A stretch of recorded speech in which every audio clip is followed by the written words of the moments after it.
ঈদুল আজহা। নাম কি? বলেন বলেন।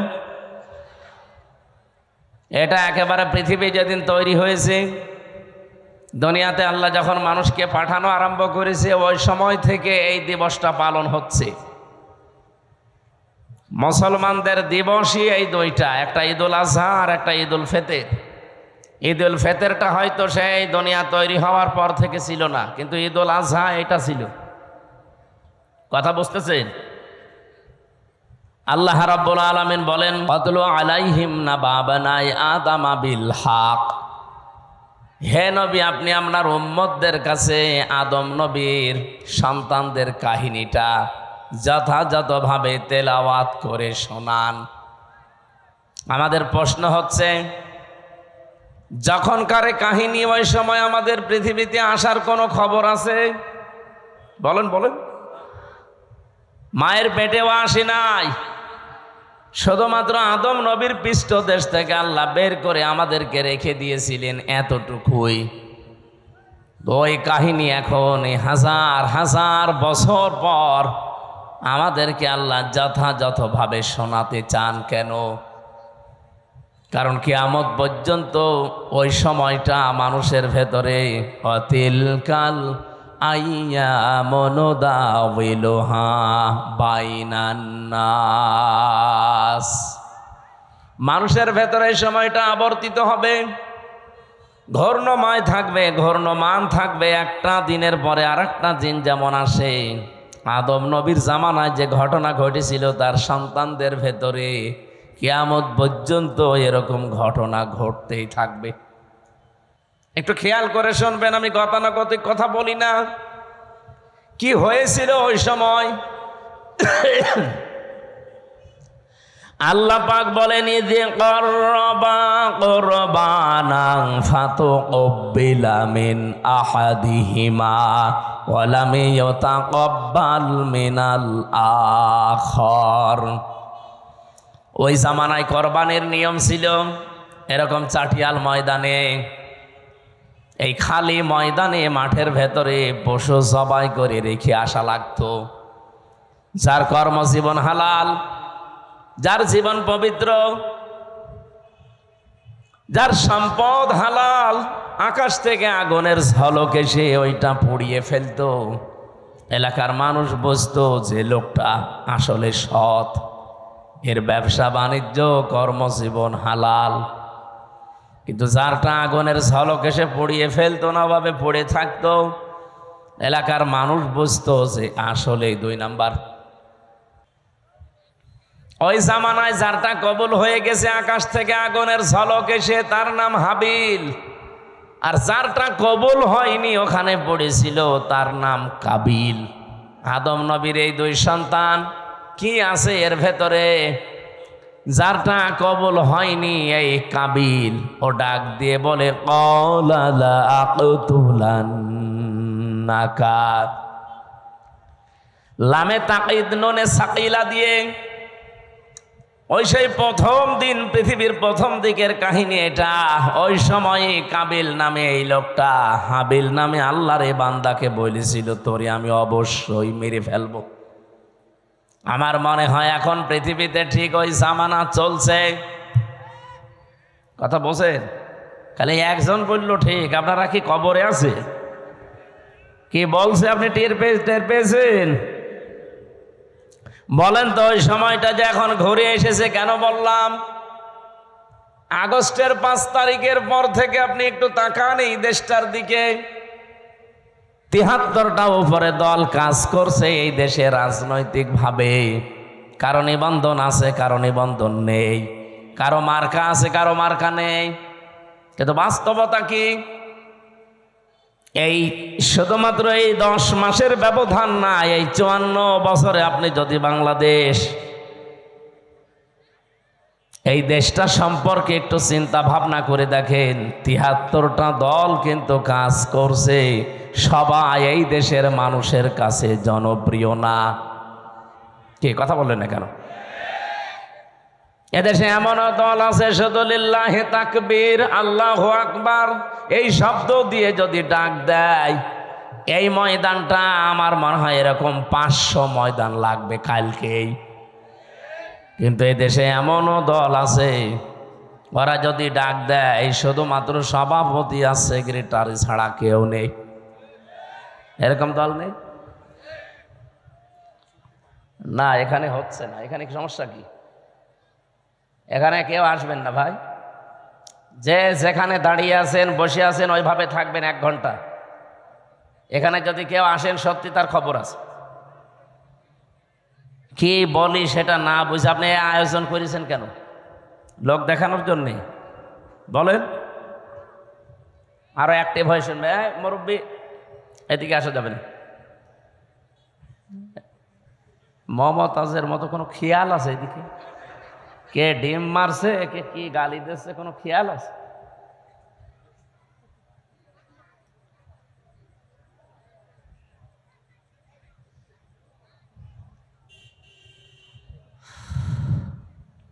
রাজশাহীবাসী এই 54 বছরে মানুষের জন্যে নিজের ইমানের ওপরে চলতে গিয়ে কত মানুষ এই দেশে আজ জনপ্রিয় হয়ে গেছে। তাদের কথা মানুষ আর শোনে, তাদের কথা বললে মানুষ কন্দন করে। কিন্তু কিছু মানুষ যাদের ডাকে মানুষ আসে না, এ মানুষগুলো আজ ঠিক কাবিলের মতো চরিত্র নিয়ে রাস্তায় নেমেছে। ওরা বলছে তোরে মানুষ এত ভালোবাসে কেন, তোর কাছে মানুষ এত চায় কেন, তোরেই রাখবো না, তোরেই মেরে ফেলবো। দৃশ্য দেখে যা মনে হচ্ছে সেই প্রথম জামানার সেই কাবিল আবার দুনিয়ায় ঘুরে এসেছে বিভিন্ন রূপ নিয়ে। ভাই কথা বললেন না? কাবিল যদি নাও আসে, কাবিলের ভাইরা ভাইরা এসেছে। আপনি নিজের চরিত্র ভালো না, মানবতার জন্য কোনো কাজ করেন না, তে মানুষ আপনাকে ভালোবাসবে কি দিয়ে? আপনি যে পৃথিবীতে উত্তম, আপনি যে পৃথিবীতে ভালো, সর্বজা সবচাইতে উত্তম জাতি আপনি, কেন? কুনতুম খায়রা উম্মাতিন উখরিজাত লিন-নাস তা'মুরুনা বিল মা'রুফি ওয়া তানহাউনা আনিল মুনকার ওয়া তু'মিনুনা বিল্লাহ। সূরা আলে ইমরানে এসেছে তোমরাই শ্রেষ্ঠ জাতি, তোমাদেরকে আমি মানুষের কল্যাণের জন্য বের করেছি। সুতরাং পৃথিবীতে যার জন্যে কল্যাণ সাধন হয়, যার দ্বারা মানুষের উপকার হয়, আল্লাহর কোরআনের এই ভাষা অনুযায়ী তারা পৃথিবীতে শ্রেষ্ঠ। এ ঘোষণা দিয়েছেন কে? বলেন বলেন। তাহলে আপনার শ্রেষ্ঠত্ব শুধু চেহারা ভালো, আপনি ধনী মানুষের সন্তান, আপনি বড় রাজনৈতিক দলের নেতা কর্মী, এই জন্যে না। আপনার সম্মান আমার আল্লাহর কাছে এই জন্যেই যে আপনি মানবতার উপকার করেন কিনা। কি তা'মুরুনা বিল মা'রুফি ওয়া তানহাউনা আনিল মুনকার, দুইটা বিষয় মাস্ট বি আপনার ভেতরে থাকতেই হবে। আপনি ভালো কাজে আদেশ করবেন না অনুরোধ করবেন? বলেন বলেন। এই আয়াতটা নিয়ে সারা দেশে সমস্যা। সবাই আমরা বলি সৎ কাজে আদেশ করো, অসৎ কাজে নিষেধ করো। এটা বাংলা অর্থ হয় না। এই দেশে যারা আমরা এই আয়াতের বাংলা করেছি তারাই প্রথম অংশটা মানি না, দ্বিতীয় অংশটা হালকা মানি। আপনি বলেন তো সৎ কাজে আদেশ করা আর অনুরোধ করা কি এক? বলেন বলেন। এ বাংলাদেশে বহু মানুষ আর সৎ কাজে অনুরোধ করে। বড় কোরআন শরীফ আপনাকে আমি ছেড়ে দিলাম, একটা আয়াত দেখান তো যেখানে আছে যে আমার বান্দারা সৎ কাজে অনুরোধ করো। আছে? যেখানেই পাবেন তা'মুরুনা বিল মা'রুফ অথবা ইয়ামুরুনা বিল মা'রুফ, আপনাকে ভালো কাজে সৎ কাজে আদেশ করা লাগবে। আর আদেশ করলে আদেশের জায়গায় থাকা লাগে। এক কথা বলে না কেন? আপনি বলেন আর 54 বছর ইসলাম এই দেশে আদেশের জায়গায় আছে, অনুরোধের জায়গায় আছে। আমরা চাই ইসলামকে আদেশের জায়গায় নিয়ে যেতে। এটার জন্য যদি কোনো মানুষ বলে যে আমি আদেশ দিতে চাই ইসলাম দিয়ে, তাহলে আমার চেয়ার লাগবে, ওই চেয়ারে আমি বসতে চাই। ইউসুফ নবী এটা বলেছিল, ক্বালা ইন্নী খাযাইনুল আরদি ইন্নী হাফিজুন আলিম। হে দেশের বাদশা, আপনি আমাকে খাদ্য মন্ত্রণালয়ের দায়িত্ব দেন, আমি এটা হেফাজত করে রক্ষণাবেক্ষণা করে এই মন্ত্রণালয় চালাতে পারবো। তার মানে দায়িত্ব চেয়ে নেওয়া জায়েজ আছে যদি ওই রকম পরিস্থিতি তৈরি হয়। আমার মনে হয় বাংলাদেশে এখন ওই পরিস্থিতি তৈরি হয়েছে। সব জায়গায় যেহেতু চলছে 620টা বাড়ি বানানোর প্রতিযোগিতা, এই জায়গায় এখন মাওলানা মতিউর রহমান নিজামীর মতো মানুষ দরকার। লোকটা মন্ত্রী ছিল, মন্ত্রণালয় চালানোর পরে 36 টাকা বেঁচেছিল, ওইটা আবার সরকারকে ফেরত দিয়েছে। আপনি দেখান বাংলাদেশে আর একটা মন্ত্রী এরকম। আবার কি দেখতে চান, সে তো দেখিয়েই গেছে। এইরকম মানুষগুলো যদি এখনো এই দেশের দায়িত্ব চেয়ে নেয় যে আমাকে 5 বছরের জন্য দেন, দেখেন আমি কিভাবে হেফাজত করি। এর ভেতরে হয়তো একজন হবে অধ্যাপক আবুল কালাম আজাদ। আপনি না চিল্লি একটু বোঝেন। যদি ওনার আদর্শ থেকে বিস্মৃত হয়ে যায়, ওনারে ভোট দেওয়া দূরের কথা, ওনার দিকে তাকানো যায় নেই।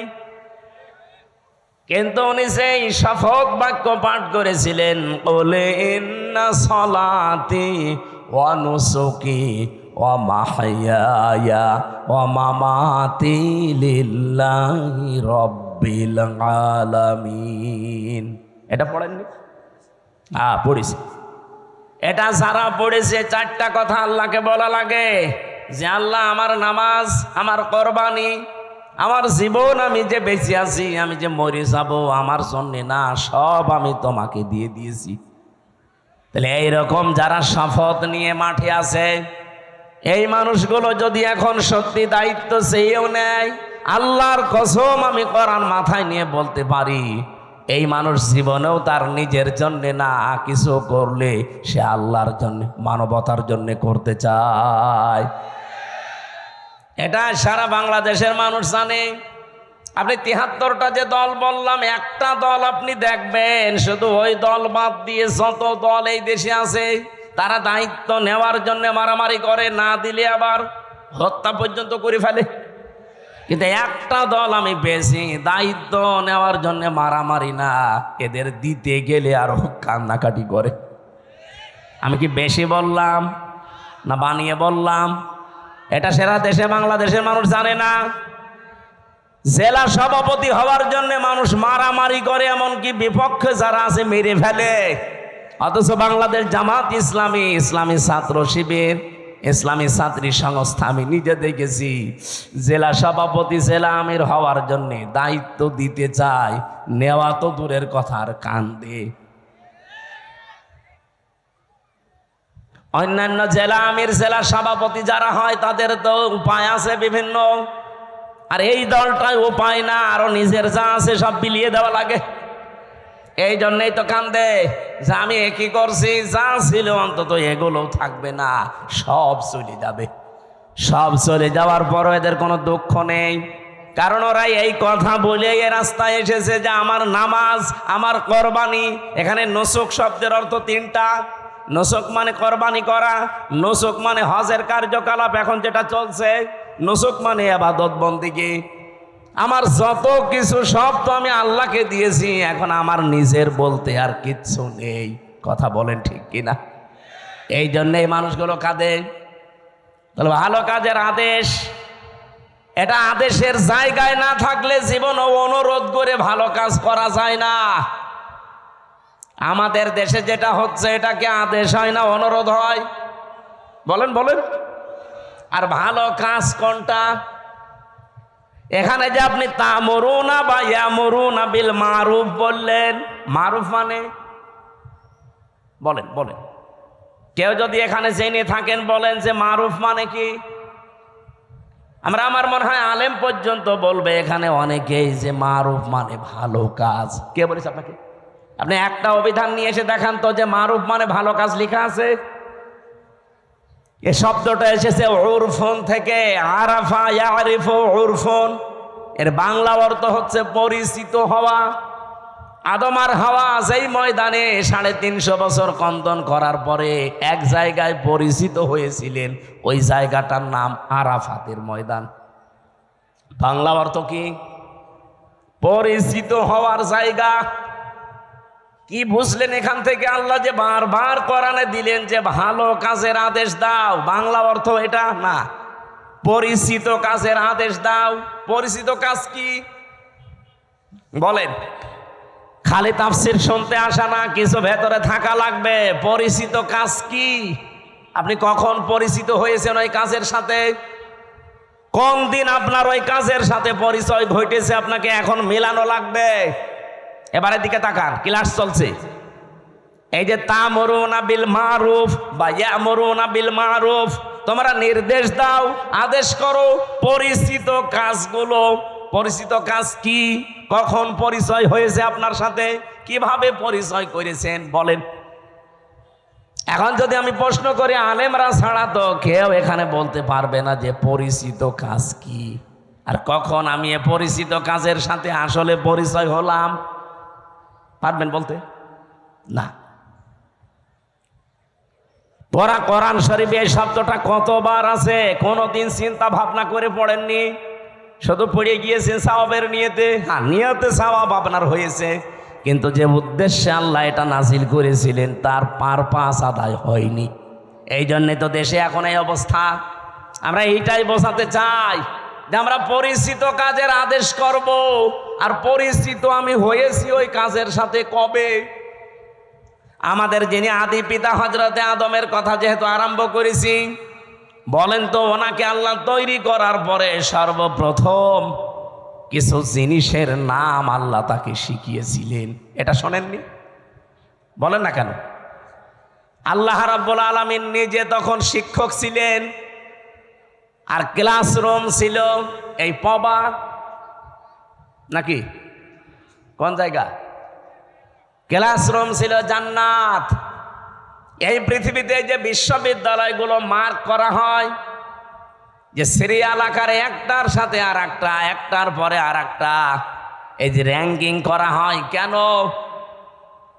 এই দুনিয়াতে এখন 257টা দেশে 1000 বিশ্ববিদ্যালয়ের যে তালিকা দেওয়া আছে, তার ভেতরে বাংলাদেশের একটাও নেই, রাজশাহী ভার্সিটিও নেই। তাহলে কি এখানে লেখাপড়া এর চাইতে মানে এখানে হয় না? বা যে 1000-এর তালিকা ওখানে কি এমন হয়? কয়েকদিন আগে আমি মালয়েশিয়া ছিলাম, ওখানে যতগুলো বিশ্ববিদ্যালয় আছে মাত্র একটা ওই 1000-এর ভেতরে স্থান পেয়েছে। ওই দেশেও আমাদের চাইতে প্রায় 5 ডবল বড় মালয়েশিয়া। কত বিশ্ববিদ্যালয় ওই দেশে আছে?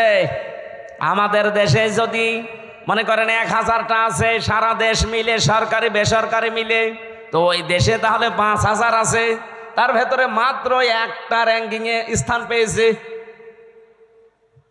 আমি যেখানে পিএইচডি করার জন্য চিন্তায় আছি, মালয়েশিয়া ইন্টারন্যাশনাল ইসলামিক ইউনিভার্সিটি, এইটাও তালিকায় নেই। এই যে ডক্টর মিজানুর রহমান আজহারি ওখান থেকে ডক্টরেট করে এসেছি, এই ভার্সিটি পর্যন্ত ওই তালিকায় স্থান পায়নি। তাহলে 1 নম্বরে যেটা আছে বিশ্বে কি হয় সেখানে তার গবেষণার স্তর কোথায়, ক্লাসরুমের কি সিস্টেম। আমি বিশ্বের যতগুলো দেশে গেছি আজ পর্যন্ত, যে দেশে নামি আগে যাই বিশ্ববিদ্যালয়ে, সেখানে আগে লাইব্রেরিতে যেয়ে দেখি আসলে এখানে হয় কি। আমি যেটা বোঝাতে চাচ্ছিলাম, আল্লাহ নিজে যেহেতু ক্লাস নিয়েছেন, ক্লাসরুমের সিস্টেমটা আমাদের রাজশাহী ভার্সিটির মতো না, এই পবা কলেজের মতো না। ক্লাসরুমের জায়গাটা সরাসরি জান্নাত।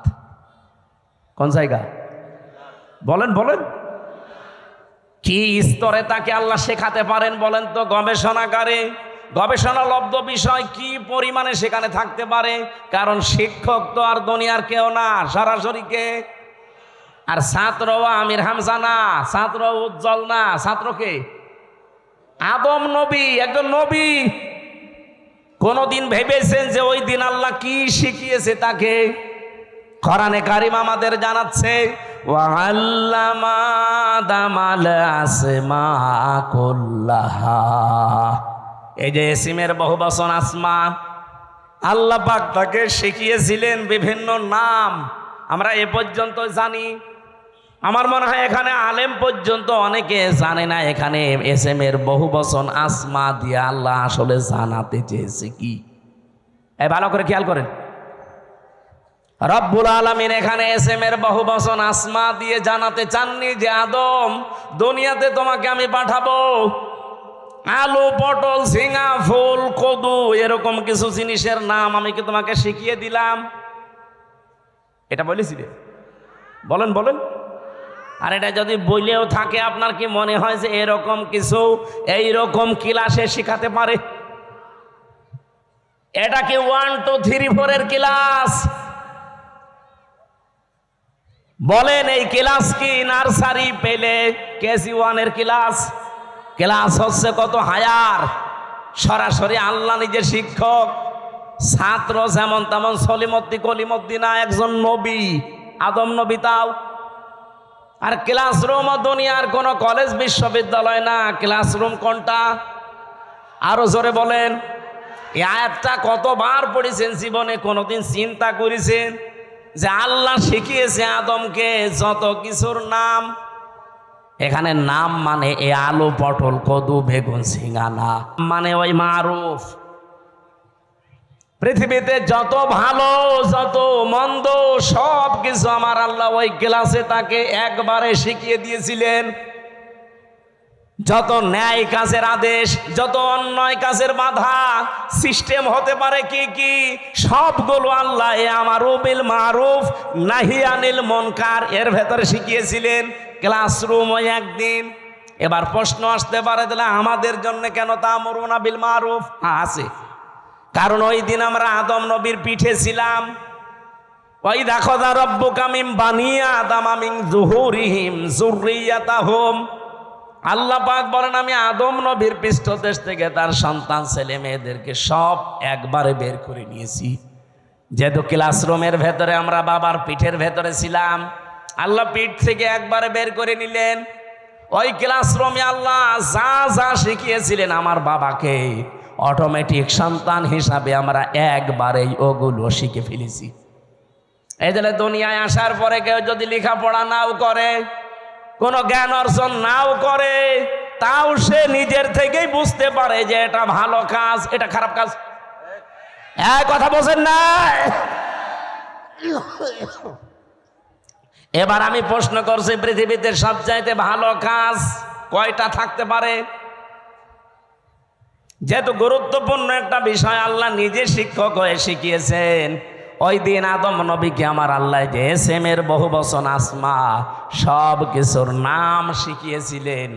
এই কুল্লাহা সব কিছুর নাম বলতে যত ভালো কাজ, ন্যায় কাজ, যত অন্যায় কাজ, মন্দ কাজ, এগুলোর থিওরি কি হতে পারে, এগুলো কি করে আদেশ দেওয়া লাগে, কি করে বাধা দেওয়া লাগে, সবগুলোর সিস্টেম আল্লাহ ওই একদিন এক ক্লাসে বাবাকে শিখিয়েছে।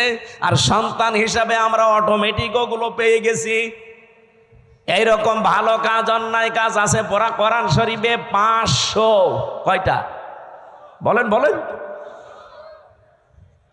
এই 500টা ভালো কাজ, ন্যায় কাজ, 500টা অন্যায় কাজ এই বাংলাদেশের সবগুলো চলছে। বলেন না, ভালো কাজের একটা আপনি দেখান যে এটা ভালো কাজ চলছে। আমি যে 500টা ভালো কাজ পড়া কোরআন শরীফ থেকে বের করতে পেরেছি, একটাও এই দেশে চলে না। তা আপনি কি শিখে আসলেন ওই ক্লাসে? আপনি যে উত্তম এই পৃথিবীতে শ্রেষ্ঠ কুনতুম খায়রা উম্মাতিন উখরিজাত লিন-নাস, আপনাকে বের করাই হয়েছে মানুষের কল্যাণের জন্য।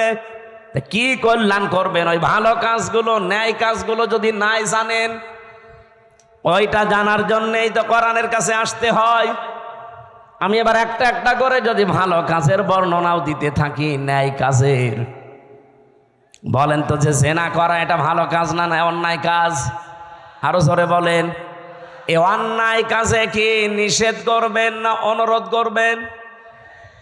হ্যাঁ, বাংলাদেশে নিষেধ পর্যন্ত করা যাচ্ছে না।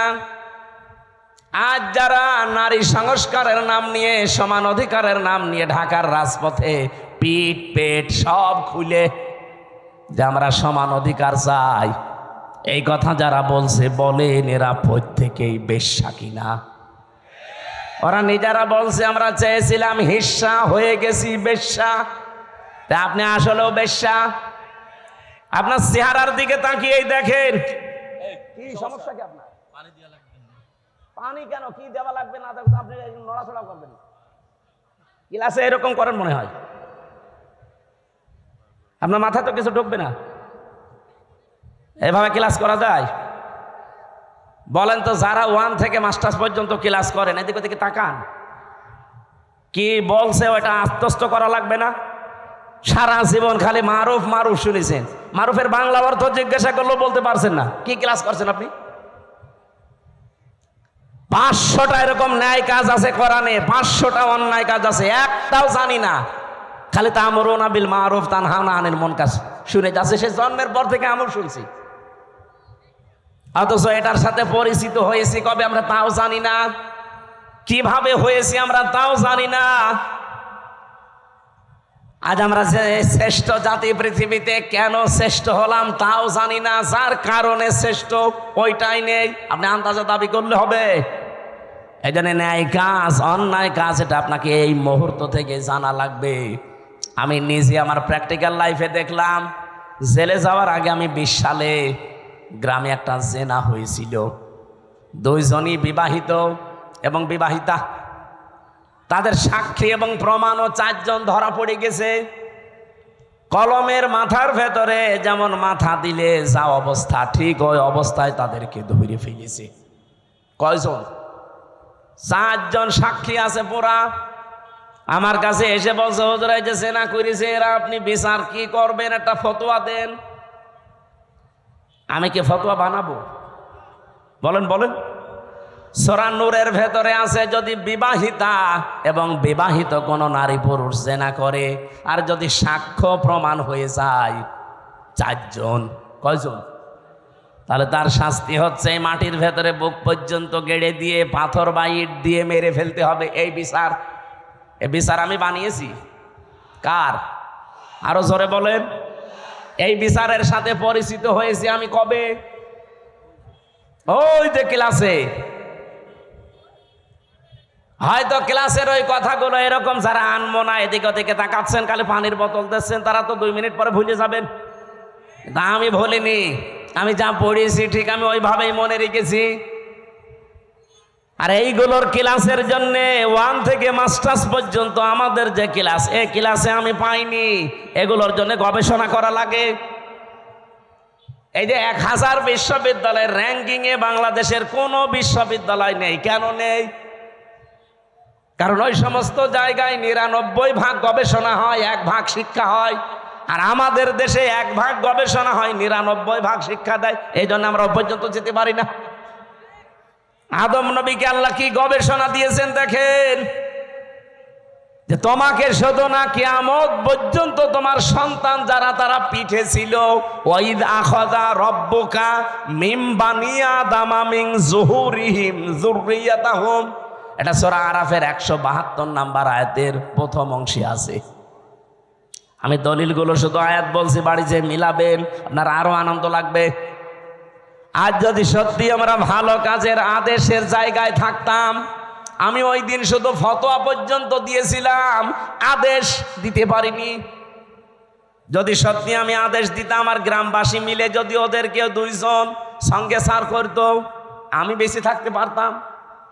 কথা বলেন না কেন? পুলিশ তার পরের দিন ওদের সঙ্গে সার করার আগে আমার সঙ্গে সার করতো। বলতো, হুজুর ফতোয়া দিয়েছেন ঠিক আছে, কার্যকর করলেন কেন? এদেশে কোরআনের আইন চলে। আমি কি বলতাম? চলে না, তাহলে আপনাকেই দেখি আসেন সঙ্গে সার করি। অথচ এই কাজটার সাথে আমি পরিচিত হয়েছে কি 5 বছর 10 বছর আগে। কবে? ওই দুনিয়া যেদিন তৈরি করেন আমার পিতা আদি পিতাকে, সেই দিন থেকে আমি পরিচিত। এই জন্য দুনিয়ায় যারা আসে ও লেখাপড়া জানে না, কোনো ভার্সিটি কলেজে বিশ্ববিদ্যালয়ে কোনো জায়গায় পড়েনি, স্কুলের বারান্দায় যায়নি, তারপরও ভালো কাজ কোনটা অন্যায় কোনটা সে ভেতর থেকে আসে না। সে নিজের থেকে বলতে পারে না যে না এটা অন্যায় কাজ এটা ভালো কাজ। তো এটা আপনি শিখলেন কোন থেকে?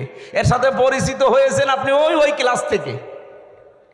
এই জন্য দুনিয়ায় যত অন্যায় কাজ আছে এই অন্যায় কাজের সাথে পরিচয় আমাদের আজকে না কালকে না বহুদিন আগের।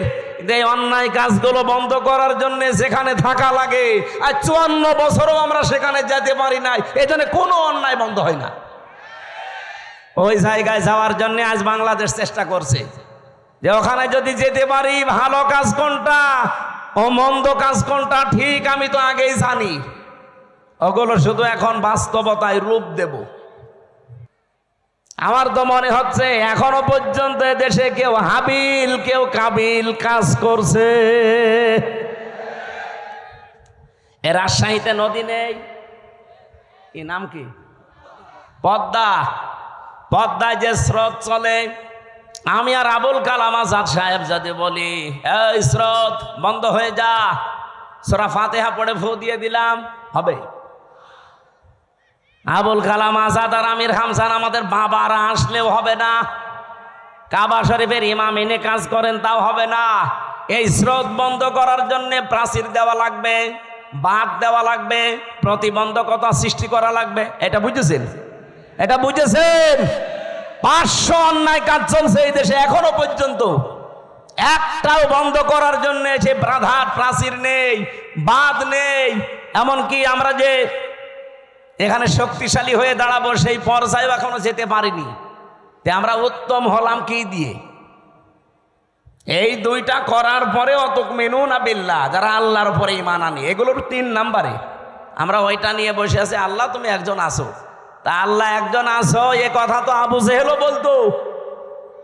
কি আপনি কি মনে করেন যে আবু জেহেল কোনোদিন বলে না যে আল্লাহ একজন আছে? না, ও প্রতিদিন বলতো। কাবা শরীফে বদরের ময়দানে যাওয়ার আগে কাবার গিলাফ ধরে বলছে আল্লাহ তুমি একজন আসো আমি জানি। আজকে মোহাম্মদের বিরুদ্ধে অস্ত্র নিয়ে যাচ্ছি যুদ্ধ করার জন্য বদরের ময়দানে, সত্যের পক্ষে যে আছে তাকে তুমি বিজয় দিও। ওর দোয়াও কবুল হয়ে গেছে, কারণ ও তো সত্যের পক্ষে ছিল। বলেন বলেন। তা আপনি যদি মনে করেন এই প্রথম দুইটা তা'মুরুনা বিল মারুফ নেই, তানহাউনা আনিল মুনকার নেই, তুমিনুনা বিল্লাহ করে বসে আছেন, প্রথম দুইটা মানা লাগবে না? আমরা যে শ্রেষ্ঠ, এই শ্রেষ্ঠত্বের কারণ এইগুলো। আজ এই জায়গাগুলোতে যাবার জন্যে ইসলামপন্থী যারা, তারা যদি চেষ্টা করে, যদি কেউ খারাপ মনে করেন যায় এদের রাজনীতি করার শখ, এদেরও চেয়ারের লোভ, এরা চেয়ারে যেতে চায় আপনার মতো 620টা বাড়ি বানানোর জন্য না, এরা যেতে চায় এই দেশের মানুষের ভাগ্য উন্নয়ন করার জন্য। এদের যদি এরকম শখ থাকে যে আমি 620টা বাড়ি বানাবো, একটাও ভোট দেবে না।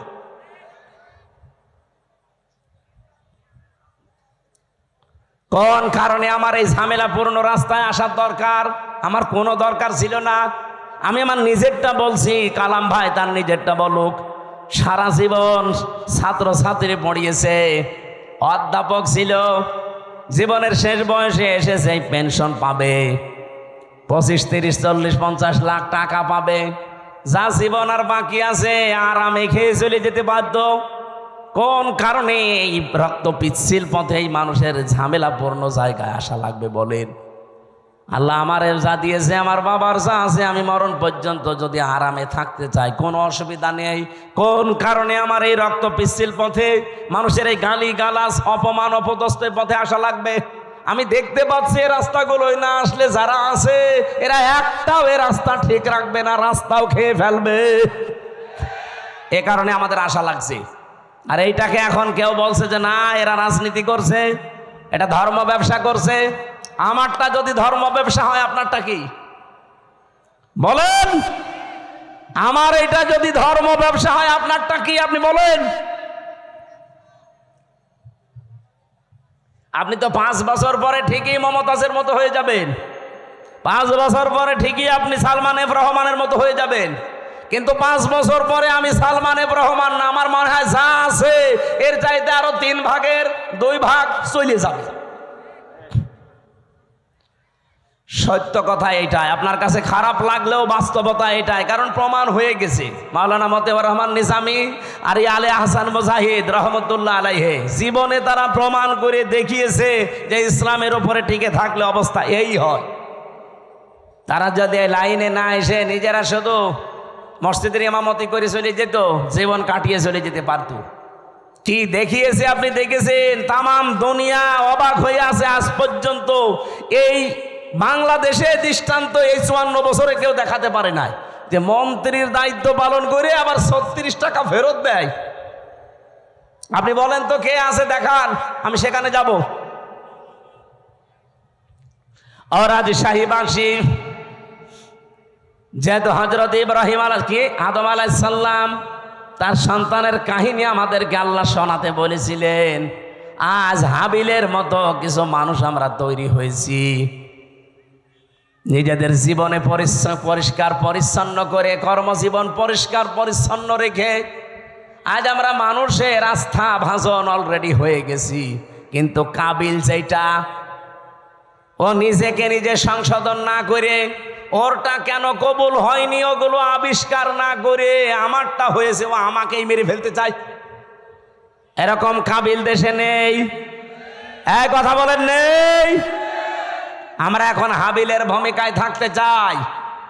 ওই দিন হাবিল বলেছিল ক্বালা ইন্নামা ইয়াতাকাব্বালুল্লাহু মিনাল মুত্তাকিন।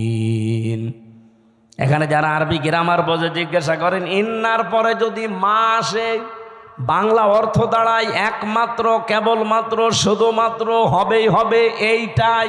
এরকম 33টা অর্থ আছে। হাবিল ওই দিন জানাতে চেয়েছে, হে ভাই, আপনি আমার বয়সে বড়, আপনার শক্তিও শরীরে বেশি, দুনিয়ায় এসেছেন আপনি আগে, খেয়েছেনও বেশি, এখন আপনার সাথে তো আমি পারবো না। কিন্তু সাফ কথা শোনেন, আপনার কোরবানি কবুল হয়নি, আমারটা হয়েছে, আপনি এখন আমাকেই মেরে ফেলতে চান। আপনাকে জনগণ ভালোবাসে না চাঁদাবাজির কারণে, আপনার চরিত্রের কারণে, আর আমার জীবনে ওইসব নেই। এই জন্যে মানুষ আমাকে বিশ্বাস করে, আমার উপরে আস্থা রাখে, আর আপনি আমাকেই মেরে ফেলতে চান। সাফ কথা শুনে রাখেন, ক্বালা ইন্নামা ইয়াতাকাব্বালুল্লাহু মিনাল মুত্তাকিন। ইয়াতাকাব্বালু মোজারে, বর্তমান, ভবিষ্যৎ, প্রেজেন্ট, ফিউচার। শুধু আজকের দিন না, কিয়ামত পর্যন্ত শুধুমাত্র আল্লাহ গ্রহণ করে, কবুল করে মুত্তাকিদের জিনিসপত্র। এই জন্য আমরা এখন থেকে মুত্তাকি হওয়ার চেষ্টা করি। মুত্তাকি কি? মুত্তাকি শব্দের বাংলা অর্থ হচ্ছে ভদ্রলোক। মুত্তাকি শব্দের বাংলা অর্থ হচ্ছে বেঁচে থাকা। মুত্তাকি শব্দের শাব্দিক অর্থ হচ্ছে আল্লাহর নিষিদ্ধ কাজগুলো ঘৃণা ভরে ছেড়ে দেওয়া। মুত্তাকি শব্দের বাংলা অর্থ হচ্ছে যোগ্য হওয়া, নিজেকে যোগ্যতা পূর্ণ তৈরি করা। আপনি মুত্তাকির যতগুলো অর্থ বললাম, কোন অর্থে আপনি নিজে আছেন বলেন? আল্লাহর নিষিদ্ধ কাজ ঘৃণা করে ছেড়ে দিতে পারেন? পারেন? পারেন না। যেগুলো আপনি মোবাইলে দেখেন ওইটা বাইরে দেখা জায়েজ আছে, যেটা মোবাইলে দেখেন ওইটা জায়েজ আছে।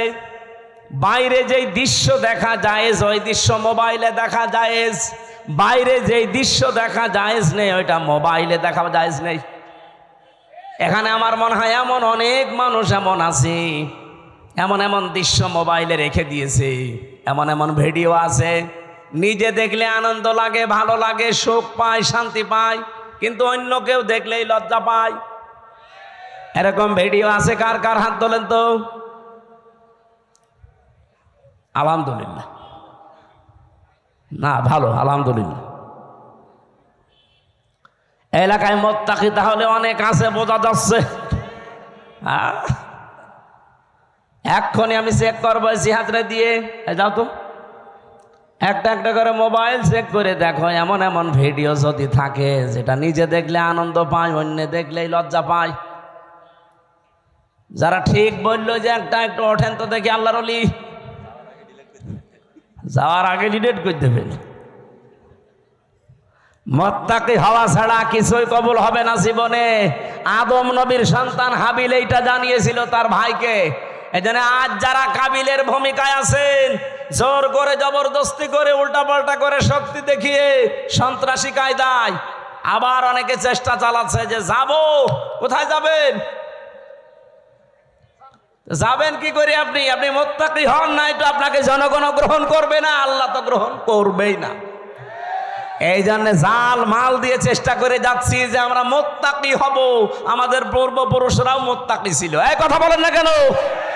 তারা অন্যায় অবৈধ কাজ যেমন ঘৃণা ভরে ছেড়ে দিয়েছে, তারা নিজেকে যোগ্যতা সম্পন্ন তৈরি করেছে।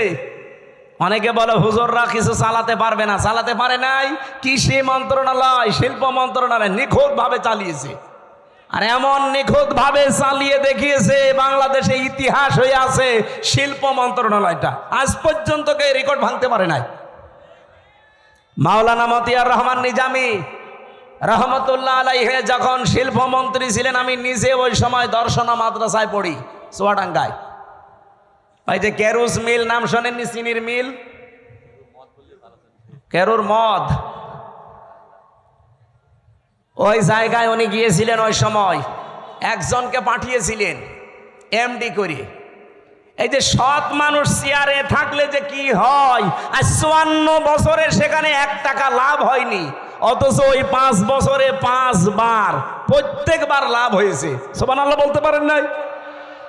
এরকম মানুষগুলো শুধু শিল্প মন্ত্রণালয় না, যত মন্ত্রী আছে সব যদি এইরকম মানুষ হতো না, এ দেশটা ওই মালয়েশিয়ার মতো 2004 সাল থেকে দাঁড়িয়ে যেত। তো দাঁড়াবে কি করে? দাঁড়াবে কি করে যাদেরকে দায়িত্ব দেওয়া হয়? এত বড় চোর পৃথিবীতে নেই। 36,000 কোটি টাকা একটা দরবেশ চুরি করেছে। ওর দিকে তাকালে আমার কোটে আমার সাথে দেখা হয়তো মাঝে মাঝে।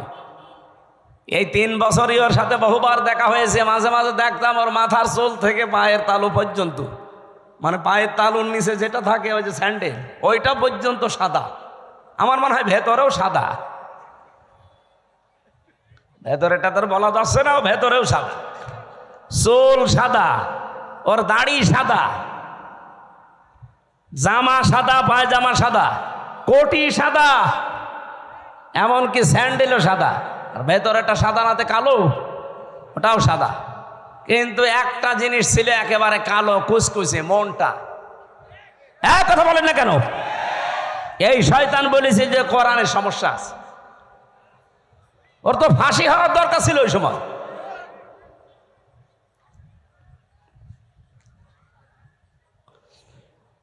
আমি তো বাস্তব কথা শোনাতে চাচ্ছি। এই এমডিকে উনি পাঠিয়েছিলেন রাত 3:30টার সময়, যে উনি জয়েন করেছে। চিন্তা করছে আজকে আমি একটা চমক দেখাবো। একেবারে মেন গেটে যে দারোয়ান আছে, তারে বলছে আপনি এখান থেকে একটু নিরাপদ দূরত্বে থাকেন, আপনার পোশাকটা আমারে দেন। ওই যে হাটে একটা লাঠি নিয়ে বসে থাকে, লাঠি নিয়ে দারোয়ানের মতো বসে আছে। ফজরের নামাজ শেষ করে সকাল 7টা থেকে আরম্ভ হয়েছে, মানুষ যাচ্ছে 10টা পর্যন্ত। এরপরে ডিউটি আর এক দলের আসবে। তখন বাজে 11:45। একজন একেবারে সেরকম বড় দাড়ি, জব্বা জামা গায়ে, পাগড়ি মাথায়, এত বড় বড় দাড়ি নিয়ে প্রাইভেট নিয়ে ঢুকতেছে। তো দারোয়ান মনে করছে যে নতুন দারোয়ান হবে হয়তো। আজকে আর অন্য দিনের মতো গেট খোলে নাই, গেট বন্ধ করে দাঁড়িয়ে আছে। বলছে না, আমি আপনাকে ঢুকতে দেব না। এই দারোয়ানের বাচ্চা, আপনি যাই বলেন না কেন, এখন বাজে কত? আপনার তো এখানে আসার কথা 10টায়, এখন বাজে 11:45। 1 ঘন্টা 45 মিনিট লেট আপনার। আপনি যদি আমার চাকরি খেয়েও ফেলেন, আমি আপনাকে আজ ঢুকতে দেব না। এখন দারোয়ানের সাথে মারামারি করবে? শেষ পর্যন্ত বলেছে ঠিক আছে, তোর চাকরি কে রাখে আমি দেখব। এই ধস্তাধস্তিতে শেষ হয়ে যাওয়ার পরে দারোয়ানকে এবার ভেতরে যেয়ে বলছে আপনার দায়িত্ব আপনি পালন করেন, যান। আমি চলে গেলাম। যে এমডির অফিসে বসেছে, ওই লোকটার খবর নিয়ে ডাক দিয়েছে যে ওকে ডাক দেন আমার অফিসে। অফিসে ঢোকার পরে যখন সালাম দিয়েছে, জবাব দিয়ে বলছে দাঁড়ান, চেয়ারে বসার দরকার নেই, আপনি দাঁড়ান, আপনাকে আমি কয়েকটা কথা জিজ্ঞাসা করব। এখন বাজে হচ্ছে 11:45। আপনার 10টায় অফিসে আসার কথা। আপনি যে মুখে দাড়ি রেখেছেন, এই দাড়ি আপনার জন্যে না। কারণ এই দাড়ি যিনি রাখতেন তিনি কাজে এভাবে ফাঁকি দিতেন না। আপনি বিশাল জোব্বা গায়ে দিয়ে এসেছেন, পাগড়ি মাথায় দিয়ে। এই পাগড়ি জোব্বা আপনার জন্য না। কারণ এগুলো যিনি পরতেন তিনি জীবনে কোনোদিন কাজে ফাঁকি দেননি। আপনি কার আদর্শগুলো শরীরের ভেতরে ধারণ করে ফাঁকি দিচ্ছেন? আপনি 10টা থেকে 4টা পর্যন্ত ডিউটি করবেন, এইটা আপনার ইবাদত। কথা বলেন না কেন? আর আপনি 11:45, 1 ঘন্টা 45 মিনিট লেট। মাসের পরে তো ঠিকই বেতন নিয়ে নেবেন। আপনার বেতন হালাল হয় কি করে? আপনার নামাজ হয় কি করে? আপনার দাড়ি রাখা আপনার জন্য না, কেটে ফেলেন দাড়ি। ওই বছর এই লাভ হয়েছিল এই দেশে চিনির মিলে, ওই প্রথম শুরু হয়েছে। এই যে ডিউটিগুলো সঠিকভাবে পালন করা, কোনো জিনিসে ভেজাল না দেওয়া, চুরি চামারি বন্ধ হওয়া, বিশেষ করে দুর্নীতি আর কোনো জায়গায় নেই, সবাই টাইট হয়ে গেছে। ওরে বাবা কি কঠিন মানুষ! 1 বার 2 বার 3 বার সিগন্যাল দেয়, 3 বারের পরে যদি সংশোধন না হয় জনমের মতো ওরে বিদায় করে দেয়। একবারে ভয় দেখিয়েছে, সারা দেশে যত চিনির মিল সব টাইট হয়ে গেছে। কারণ ওনার ওপরে যে আছে, যিনি পাঠিয়েছেন তিনি তো সাধারণ মানুষ না, মাওলানা নিজামী সরাসরি পাঠিয়েছে ওনারে। বলেন তো যে এই বাংলাদেশে যে ইতিহাস তৈরি করে গেল, এখন যদি আবার ওই রকম আমরা তৈরি করে দিতে পারি, আল্লাহর কসম আমি দিয়ে বলতে পারি বাংলাদেশ ও মালয়েশিয়া সিঙ্গাপুরের মতো দাঁড়িয়ে যাবে। মালয়েশিয়া দাঁড়িয়েছে 2004 সালের পর থেকে, সিঙ্গাপুরও দাঁড়িয়েছে 2004 সালের পর থেকে, পাশাপাশি দেশ। আমি ঘুরে আসলাম কয়েকদিন আগে। এ বাংলাদেশের চাইতে কত ছোট সিঙ্গাপুর জানেন? এ রাজশাহী জেলা আমার মনে হয় এই মাথা থেকে ওই মাথা 70-80 কিলোমিটার হবে না? হবে না? কত? 80 কিলোমিটার এই জেলাটা, এ মাথা থেকে ও মাথা। অথচ সিঙ্গাপুর একটা দেশ, মাত্র 42 কিলো এ মাথা ও মাথা, চারিদিকে সাগর, মাছ বিক্রি করে খেত ওরা। কি অবস্থায় দাঁড়িয়েছে সিঙ্গাপুর আজ! 257টা দেশের ভেতরে যদি 10টা দেশ গণনা করেন, সিঙ্গাপুর একটা ধরা লাগবে। এ পর্যায়ে তারা গেছে শুধুমাত্র এই সৎ নেতৃত্বের কারণে। তারপরও তো তারা আল্লাহর আইন মানে না, শুধু যা আইন বানিয়েছে ওইটাই পঙ্খানো মানে, এই কারণে দাঁড়িয়েছে। আর আমরা শুধুমাত্র নিজেদের আইন না, এই দেশে যদি ইসলাম আসে পুরাটা চলবে আল্লাহর আইন। এই বলেন 56,000 বর্গ মাইল পুরাটা চলবে কার আইন? আরো জোরে বলেন, কয়টা? 500। ওই যে পরিচিত যে বিষয়গুলো আদম নবী থেকে, ওই বিষয়গুলো আসবে পরিচিত, সব একটা একটা করে ব্যক্তি, পরিবার, সমাজ, রাষ্ট্রে কায়েম হয়ে যাবে 500। আর অন্যায় 500। সৎ কাজে আদেশ দেবে, অন্যায় কাজে নিষেধ করবে। এই প্রতিশ্রুতি ওনারা দিয়েছে। অন্য দলের ভেতরে যদি এই প্রতিশ্রুতি থাকে যে আল্লাযীনা ইম্মাক্কান্নাহুম ফিল আরদি আকামুস সালাত ওয়া আতাবুজ যাকাত ওয়া আমারু বিল মারুফ ওয়া নাহাউ আনিল মুনকার ওয়া লিল্লাহি আকিবাতুল উমুর, যেই দলের কর্মসূচিতে এই 4টা আছে আপনি তাকে এবার ভোট দেবেন। তাই হোক, আমি কারো দলে বিদলে নেই, এই 4টা কর্মসূচি যার কাছে পাবেন তাকে এবার ভোট দেবেন। আর আমি যেহেতু নিজে দেখতেছি এই মানুষগুলো এই গ্যারান্টির উপরে আছে, এরা কথা দিয়েছে যদি ইসলাম দেশে সংসদে যায় প্রথমেই তারা নামাজের বিল আনবে। ওনারা জিজ্ঞাসা করেন, যদি বলেন না আমি নামাজের বিল প্রথমে আনবো না, আমি সুদের বিল আনবো, ওরা একটা ভোটও দেবেন না। 2 নম্বরে ওরা যাকাতের বিল কায়েম করবে, যে যাকাত ভিত্তিক অর্থনীতি কায়েম হবে এখন থেকে। 3 নম্বরে ভালো কাজ, যেটা পরিচিত কাজ, ওগুলো জারি হবে, এগুলো আদেশ হবে আইনের মাধ্যমে। আর অন্যায় যতগুলো আছে অন্যায় সব বন্ধ হবে, বাধার প্রাচীর তৈরি করা হবে। এটা যদি আজ বাংলাদেশে ইসলাম থাকতো, কুমারখালী এই গাজী কালুর চম্পাবতীর এই অর্ধ উলঙ্গ নাচের অনুমতি দিত, এটার জন্য মারামারি হইতো, আইন পাশ করে সব অন্যায় কাজগুলো বন্ধ করে দিত। এই জন্য আমরা চাচ্ছি আপনারা যা ভুল বোঝেন বা ভুল বোঝান, এই যে রাজশাহী অঞ্চলের এ পাশে কালকে আমার মাহফিল যেখানে আছে চাপাই নবাবগঞ্জ, দুইজন বিশাল বিশাল মুফতি আছে, স্বামী আর স্ত্রী দুইজনই মুফতি, ভারতের কামান, এরা মুজাদ্দেদে জামান। কি ফতোয়া দিচ্ছে দেখেছেন? এরা কোনোদিন 24-এর কথা বলে না, এরা শুধু কথা বললে 71, 47, 52 কথা বলছে না কেন? আরো কিছু তৈরি হয়েছে তাদের মুরিদ। এই পাবনার একটা হাবিব ঘোষণা দিয়েছে, এই পাবনা জেলার আটঘরিয়ায় জামাত ইসলামের কোন মানুষ আজানও দিতে পারবে না, নামাজও পড়াতে পারবে না। তা আপনি ঘোষণা দিয়েই শেষ করে দিলে হবে? আপনি নিজে নামাজ পড়াতে পারবেন? আজকে একজনের নামাজ দেখলাম, কি সোরা পড়ছে গো, জিবরাইল নতুন নাজিল করছে, আলাম তারা কাইফা ফালা রব্বুকা বিয়াস। তাও তো আমি ভালো করে পড়ছি, এটা শোনান তো। কি তেলাওয়াত, আমার মনে হয় দাঁত মুখ ভেঙে যাবে। এই কথা যে বলতে পারে, আমার মনে হয় তারে এখন থেকে ইমামতির জায়গায় দাঁড় করিয়ে দেওয়া লাগবে। আর ওই যে আর এক চাপাবাজ যেটা ডিম খাচ্ছে, আচ্ছা আমার বুখারী শরীফ, কোরআন শরীফ সব পড়া শেষ, হ্যাঁ পুরাটা চাপাবাজি। এই বহু চাপাবাজ এই দেশে এখনো আছে গোপনে, আর প্রকাশ্যে অনেকে 24-এর কথা বলে না, কথা বললেই 71, কথা বললেই 52, কথা বললেই 47। আরে ভাই 71, 52, 47 আমরা কেউ ছিলাম না, আমরা ছিলাম 24-এ। এই যে মে মাস চলছে, আজকে 22 তারিখ, এই সামনে মাসের 10 তারিখে জুন মাসের এই দেশে জুলাই ঘোষণাপত্র অলরেডি প্রকাশ করা হবে। যখন এই ঘোষণাপত্র আসবে তখন অটোমেটিক ভাবে বাংলাদেশের সংবিধান বাতিল হয়ে যাবে। আর এই সংবিধান অনুযায়ী এখন যে চুপ্পু মিয়া আছে রাষ্ট্রপতিও অটোমেটিক বাতিল হয়ে যাবে। এক কথা বলেন না কেন? কারণ এই দেশ চলবে এখন 24-এর চেতনায়। কথা বলেন ঠিক কিনা? কোনো বৈষম্য থাকবে না দেশে, আর বৈষম্য যতদিন আছে ততদিন নির্বাচনও হবে না। তাহলে নির্বাচন দিলে 2732 জন মানুষ মরে গেল, ওদের কি জীবনের দাম নেই? তো ওদের জীবনের দাম দেন, তারপরে আপনি 72, 71, 73-এর কথা নিয়ে আসেন।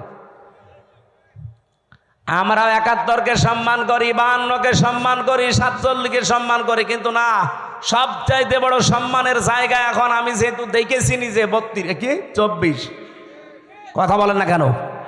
এই দেশ চলবে এখন 24-এর চেতনায়। কোন চাপাবাজের চাপাবাজি এ দেশে আর চলবে? যদি এরকম চাপাবাজি করে মমতাজের মতো সেও ডিম খাবে। তাও কি ভালো ডিম? পচা ডিম। যে ডিম খেয়েছে মহিলা আজকে মানিকগঞ্জে, ও জীবনে মনে হয় আর কোর্টে হাজিরা দিতে আসবে না।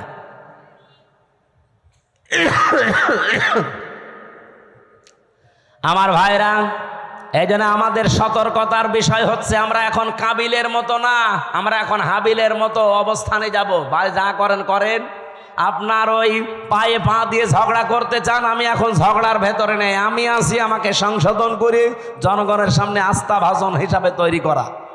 কারণ আমি চাই এই পৃথিবীতে আমারটা যেমন কবুল হচ্ছে, আমার আন্ডারে যারা থাকবে তাদেরটাও যেন আল্লাহর দরবারে কবুল হয়।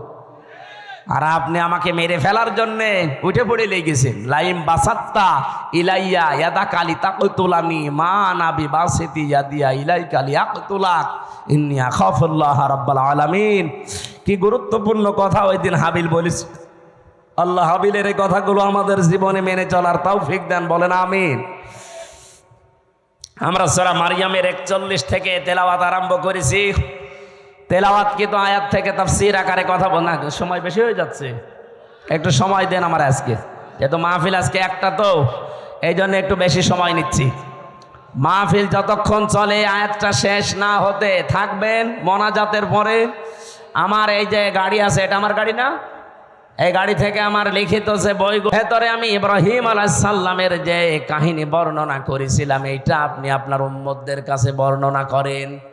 ইন্নাহু কানা সিদ্দিকান নাবিয়্যা, নিশ্চয় সে ছিল একদিকে সত্যবাদী আর একদিকে নবী। এটা বাংলা অর্থ ছিল আয়াতের। এবার আমরা তাফসিরে যাচ্ছি। সূরার নাম সূরা মারিয়াম। কি নাম বলেন বলেন? অনেকে বলে সূরা মরিয়ম। না, মরিয়ম বলে কোনো শব্দ কোরআনে নেই। কোরআনে আছে সূরা মারিয়াম। মারিয়াম বলেন বলেন। কিয়ামতের ময়দানে এই নামটা এত দামি নাম। আল্লাহ রাব্বুল আলামিন এটাকে ইজতিবা জানিয়েছেন, যেটা আমি মনোনীত করেছি, নির্বাচিত করেছি, পছন্দ করেছি। নামটা হযরতে মরিয়মের নাম দুনিয়াতে যারা রাখে মারিয়াম, কিয়ামতের ময়দানে আল্লাহ যখন মানুষকে মাফ করতে আর কিচ্ছু পাবে না, যার নামের সাথে মারিয়াম, ফাতিমা এরকম নাম যাদের মিল আছে, কিয়ামতের দিন আল্লাহ নামের ওসিলায় তাদের শেষ পর্যায়ে মাফ করে দেবেন। এই জন্য আশা করছি আমাদের সন্তানাদি যারা এখন আসতেছে, আসবে, নামটা আপনি অর্থবোধক এবং সিস্টেমে রাখবেন। কিয়ামতের দিন যেন আল্লাহ অন্তত নামের ওসিলায় হলেও তাকে মাফ করে দেয়। অনেকগুলো আয়াত আমার আল্লাহ সূরা মারিয়ামের ভেতরে দিয়েছেন। ৯৮টা আয়াত আমরা কোরআনে কারিমে পেয়েছি। এই সূরার ভেতরে মাত্র একটা আয়াত পড়েছি, আয়াতের নাম্বার ৪১। আল্লাহ নিজে যখন আমার শব্দ দিয়ে আরম্ভ করলেন অস্কর, শব্দটা ছিল ওয়া উজকুর, আসল শব্দ হচ্ছে যাকার, যেটাকে আমরা বাংলায় এই দেশের মানুষ জিকির বলে জানি। জিকির মানে স্মরণ করা। জিকির মানে কি? আমি এই রাজশাহীতে এর আগে আমি জিকির শব্দের উপরে আলোচনা করেছিলাম। জিকিরের ১৯টা অর্থ আছে পুরা কোরআনে। সামারাইজ করে আমি 5টা পর্যন্ত বলেছিলাম রাজশাহী স্টেশনের পাশে। জিকির মানে স্মরণ করা, জিকির মানে কোরআন, জিকির মানে উপদেশ, জিকির মানে আল্লাহর আইন, জিকির মানে নামাজ, বাস সালাত। এই 5টা অর্থেরই আবার ব্যাখ্যা আছে। যেহেতু আজকে আমার জিকির নিয়ে আলোচনা না, শব্দটা এসেছে আয়াতের প্রথমে, এই জন্য জিকির বলতে আমি যেটা আছে কোরআনে ওটা টাচ দিলাম। আর জিকিরকে কোনো মানুষ যখন ইবাদত হিসাবে নিতে চায়, মাস্ট বি তাকে 4টা শব্দকে বেছে নেওয়া লাগবে জিকির হিসাবে। সুবহানাল্লাহ, আলহামদুলিল্লাহ, লা ইলাহা ইল্লাল্লাহ, আল্লাহু আকবার। রাজশাহী ভাষায় এটা রেকর্ড হচ্ছে, তো এই জন্য বললাম। আজ বাংলাদেশে যে ভেজাল চলছে জিকিরের নামে, বহু জায়গায় 4টা শব্দের বাইরে জিকির নেই। বলেন বলেন। এই যে তাহিরি সাহেব যে জিকির গুলো আরম্ভ করেছে, এগুলো এই 4টা শব্দের ভেতরে পাবেন। ও জিকির করে ইয়ালি বাবা, শালি বাবা, কেল্লা বাবা, ফতে বাবা, ন্যাংটা বাবা। তো বলেন এই 4টা শব্দের ভেতরে ফতে বাবা আছে, কেল্লা বাবা আছে। কথা বলেন না কেন? সুতরাং এগুলো জিকির না, এগুলো ওদের ফিকির। এ বাংলার মানুষেরা সতর্ক হন, জিকির করবেন 4টা শব্দ দিয়ে, কারণ এটা ইবাদত। কোন মানুষ আল্লাহর জিকিরকে খণ্ডন করতে পারবে না। যারা আজকে আল্লাহর 4টা শব্দকে আলাদা আলাদা করে ডাকে, তাদের জিকির হয় না। কেউ যদি বলেন আল্লাহু আকবার, আকবার আকবার হবে না। কি বলা লাগবে? আল্লাহু আকবার বলা লাগবে। তাহলে এটা জিকির হবে, প্রতিটি অক্ষরে 10টা করে নেকি হবে। কারণ আল্লাহর কালেমা খণ্ডন করা জায়েজ নেই।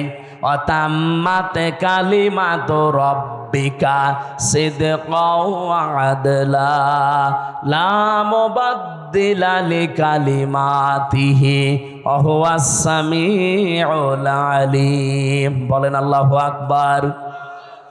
এখানে 3টা বিষয় লেখা আছে আয়াতের ভেতরে। আল্লাহ বলেন আমার কোরআন পরিপূর্ণ সত্য কথা দিয়ে। 2 নম্বরে আমার কোরআন ইনসাফ দিয়ে পরিপূর্ণ। 3 নম্বরে আমার কোরআনের কোনো কথা রদ বদল নেই, পরিবর্তন নেই। আযারুল্লাযীনা ইউলহিদুনা ফি আসমাই, এটা পাবেন সূরা আরাফ 9 নম্বর পারা 13 নম্বর পৃষ্ঠার 5 নম্বর লাইনের 180 নম্বর আয়াতের মাঝের অংশে আছে। যত তাফসিরে দেখবেন এইটাই লেখা পাবেন। আল্লাহ বলেন আমার নামকে তোমরা এলহাদ করবা না। এলহাদ মানে বলেন বলেন। এলহাদ মানে পাল্টিয়ে ফেলা। এলহাদ মানে পরিবর্ধন করা, উলট পালট করে ডাকা। বাংলার মানুষেরা আল্লাহ যেহেতু এলহাদ করলে নিষেধ করেছেন, সুতরাং আজকে থেকে আমরা আর শুধু আকবার আকবার না, আল্লাহু আকবার জিকির করব। শুধু সুবহান সুবহান না, সুবহান আল্লাহ জিকির করব। শুধু আলহামদ না, আলহামদুলিল্লাহ বলবো। শুধু লাইলা লাইলা না, লা ইলাহা ইল্লাল্লাহ বলবো। এর বাইরে যদি কেউ জিকিরের কোনো শব্দ আবিষ্কার করেন, দলিল দেওয়া লাগবে। এই কথা বলছেন না কেন? বলেন। হ্যাঁ, আপনি সব সময় মুখে জারি রাখতে পারেন একটা শব্দ, সেটা হচ্ছে আস্তাগফিরুল্লাহ। আস্তাগফিরুল্লাহ সব সময় মুখে জারি রাখবেন। শুধু টয়লেটে আর স্বামী স্ত্রীর ব্যবহারের সময়, এই দুইটা সময় বাদ দিয়ে সব সময় মুখে জারি রাখতে পারেন কি? আস্তাগফিরুল্লাহ। বলেন আস্তাগফিরুল্লাহ, আস্তাগফিরুল্লাহ। মনে যখনই আপনার আনমনা হয়ে যাবে, এই শব্দটা মুখে জারি রেখে দেবেন। বিশ্বনবী বলেন, এটা যার জীবনে যত বেশি থাকবে, আমার আল্লাহ জান্নাতে তার নিয়ামত তত বেশি বৃদ্ধি করে দেবে। জান্নাতের খাজানা বলা হয় একটা শব্দকে, নাম হচ্ছে লা হাওলা ওয়ালা কুওয়াতা ইল্লা বিল্লাহ। এটাও পড়বেন, লা হাওলা ওয়ালা কুওয়াতা ইল্লা বিল্লাহ। যেটা আজকে আমার জিকিরের আলোচনা না, আমি টাচ দিলাম শুধু প্রথম শব্দের, অযকুর ফিল কিতাবি। আল্লাহ পাক বলেন, আলোচনা করো, বর্ণনা করো হে নবী, কিতাবের মধ্যে। কিসের মধ্যে? কিতাব কাকে বলা হয়? এই পৃথিবীতে যত কিছু আপনি দেখতে পান, লাইব্রেরিতে যান, প্রত্যেকটা হচ্ছে কিতাবের ব্যাখ্যা। আল্লাহর ভাষায় এই দুনিয়াতে এখন একটাই কিতাব আছে, অথেন্টিক কিতাব, তার নাম কোরআন। তার নাম কি? এই জন্য আপনি এখানে দেখেন, কিতাবের আগে আলিফ লাম দেওয়া আছে, অযকুর ফিল কিতাবি। নির্দিষ্ট করে আল্লাহ জানিয়েছেন কিতাব একটাই। তাছাড়া দুনিয়াতে যত কিছু আছে ওগুলো কিতাবের ব্যাখ্যা। এই জন্য আপনাকে কেউ যদি বলে আমি ইসলাম জানতে চাই, কোন কিতাব পড়লে আমি ইসলাম জানতে পারবো, আপনাকে কোরআন দেওয়া লাগবে। আপনি যদি বলেন না, এই যে রবীন্দ্রনাথ ঠাকুরের কবিতা দিলাম, পাবে ইসলাম? পৃথিবীতে যত তাফসীর লেখা আছে, যত হাদিসের গ্রন্থ লেখা আছে, যত কিছু আছে, সব হচ্ছে আল্লাহর এই কিতাবের ব্যাখ্যা। আপনি তাফসীরে ইতকানের ভেতরে দেখবেন, এই কিতাবের নাম আমার আল্লাহ নিজে নামকরণ করেছেন 55টা। কোরআনের নাম কয়টা? বলেন। কোরআনের প্রথম নাম হচ্ছে আল কোরআন, 2 নাম্বার নাম হচ্ছে আল ফুরকান, 3 নাম্বার নাম হচ্ছে আল কিতাব, 4 নাম্বার নাম হচ্ছে আজ জিকির, 5 নাম্বার নাম হচ্ছে আত তানজিল। বলেন আল্লাহু আকবার। এজন্য কিতাবে একটাই। এই কিতাবের কাছে কেউ যদি না আসে, কোনোদিন সে হেদায়েতের রাস্তা পাবে না। আহ্বান জানাচ্ছি, যারা সেখানে আছেন, ফাইনা তাযাহাবুন ইন হুয়া ইল্লা যিকরুল লিল আলামিন। কোথায় যান? ফিরে আসেন। এ কোরআন কারীম এই পৃথিবীর মানবতার জন্য মহান আল্লাহর পক্ষ থেকে একটা উপদেশ। বলেন সুবহানাল্লাহ। আমি কিতাবের আরো ব্যাখ্যা করতে পারতাম, ওদিকে আর যেতে চাই না। আল্লাহ বলেন, আলোচনা করেন, বর্ণনা করেন এই কিতাবের ভেতরে। এই কিতাব মানে কোরআন শরীফের ভেতরে আল্লাহ যে বর্ণনা দিলেন, যার নাম এখানে প্রায় 27 জন নবীর নাম আমরা পেয়েছি, 25 জন আর 2 জন ইনডাইরেক্ট, সব মিলে 27 জন। এই 25 থেকে 27 জন নবীর ভেতরে অন্যতম 4 জন নবী, তার ভেতরে 1 নম্বরে হযরত ইব্রাহিম আলাইহিস সালাম। ইহুদিরা আজ যাকে ডাকে আব্রাহাম বলে, না, ওনার নাম ইব্রাহিম বা ইব্রাহাম, এতটুকু বলা যায়, আব্রাহাম বলা যাবে না, তাহলে অর্থ পাল্টিয়ে যাবে। ওরা গণতন্ত্রের জনক যাকে বলে, এই যে আব্রাহাম, ইব্রাহিম নবীর নামটা ইহুদিরা পাল্টিয়ে ডাকে আব্রাহাম বলে। এখানে 7টা কিরাত আমি পেয়েছি। এই 7 কিরাতের 2টা কিরাত আমি তেলাওয়াতের সময় করেছিলাম, শুনেছেন না? আযকুর ফিল কিতাবি ইব্রাহিম আযকুর ফিল কিতাবি ইব্রাহিম। বলেন আল্লাহু আকবার। এটা তো আর ওই রকম মক্তবের ক্লাস চলছে না যে আপনাকে আমি কিরাতের উপরে ট্রেনিং দেব। রাব্বুল আলামিন বলেন আমার ইব্রাহিমের কথা আমি এই কোরআনে আলোচনা করেছি। হে নবী কেন জানেন? এবার আসেন। ইন্নাহু কানা সিদ্দিকান নাবিয়্যা, নিশ্চয় সে ছিল একদিকে সিদ্দিক আর একদিকে নবী। এখন সিদ্দিক কি আর নবী কি? এক নম্বরে আমরা নবীর ব্যাখ্যা করি, তারপরে সিদ্দিক। নবী শব্দের বাংলা অর্থ হচ্ছে সংবাদ বাহক। এটা নাবা থেকে এসেছে। নাবা মানে ব্রেকিং নিউজ। এই যে টিভির নিউজ দিয়ে আজকে ব্রেকিং নিউজ যাচ্ছে, আপনি এখন এসে দেখেন রাত 10টা 1 মিনিটে ওসি প্রদীপ আর এসআই লিয়াকতের ফাঁসি হবে, এটা ব্রেকিং নিউজ যাচ্ছে। স্বৈরাচারের দোসর যারা ছিল 1628 জন, তার ভেতরে দুইজন না হলেও একজন তো মাস্ট বি ওসি প্রদীপ। আজকে আমার সাথে 3টা বছরই জেলে ছিল। আমি সেখানে বসতাম জেলারের সামনে, সোফারের সামনে, ওই শয়তান আমার পাশে বসতো। আমার এসে মাঝে মাঝে বলতো হুজুর আমার কোনো দোষ নেই, সব বানানো। অথচ 204 জন মানুষকে ক্রস ফায়ারের নাটক করে হত্যা করেছে। সবচাইতে বেশি মানুষ ওই টেকনাফে, উখিয়া টেকনাফ ওই এলাকায় মানুষ হত্যা করার জন্য লাইসেন্স নিয়েছিল ওই স্বৈরাচারের কাছ থেকে, মাদকের নাম করে। ওই এলাকায় যেহেতু সবচাইতে বেশি একামতে দিনের মানুষ, কক্সবাজার চট্টগ্রামে এমনিতেই একামতে দিনের মানুষ বেশি। ওই কয়েক বছরের ভেতরে সবচাইতে বেশি মানুষ হত্যা করেছে শিবিরের। 204 জন মানুষ মেরেছে। এই ব্রেকিং নিউজটা আজকে যাচ্ছে। এখন ব্রেকিং নিউজ লিখতে কি লাগে? আপনি দেখেন ইংরেজি শব্দ যেহেতু নিউজ, নো কি NEWS লাগে না? আপনি একটা একটা করে শব্দের সাথে অর্থ মিলান। এন দিয়ে যদি ধরেন ইস্ট, ই দিয়ে নর্থ, নাই এন দিয়ে নর্থ, ই দিয়ে যদি ইস্ট ধরেন, ডাব্লু দিয়ে ওয়েস্ট, আর এস দিয়ে সাউথ, তাহলে পৃথিবীর 4 কোণা হয়ে যাচ্ছে। তামাম পৃথিবীতে যত সংবাদ পৌঁছানো লাগবে সব আমার আল্লাহ নবীদেরকে দিয়ে পৌঁছিয়েছিলেন। বলেন সুবহানাল্লাহ। সব চাইতে বড় সংবাদ হচ্ছে, এরপরে একটা একটা করে সংবাদগুলো তিনি পরিবেশন করবেন তার পরিবার থেকে শুরু করে। 2 নম্বরে তিনি সিদ্দিক ছিলেন। সিদ্দিক কি? সত্য কথা বললেই সিদ্দিক হয় না মানুষ। সত্যকে সত্য বলে জানার পরে যারা দ্বিধাহীন চিত্তে প্রশ্ন ছাড়া গ্রহণ করে নিতে পারে তার নাম সিদ্দিক। হযরতে আবু বকর পর্যন্ত তিনি ছিলেন, কিন্তু জানি যখন মেরাজের এই কাহিনীকে সত্যকে সত্য জানার পরে কোনো প্রশ্ন ছাড়া দ্বিধাহীন চিত্তে মেনে নিয়েছিলেন, বিশ্বাস করেছিলেন। বিশ্বনবী ওই দিন তাকে বলেছিলেন তুমি আবু বকর শুধু না, আজকে থেকে আবু বকর সিদ্দিক।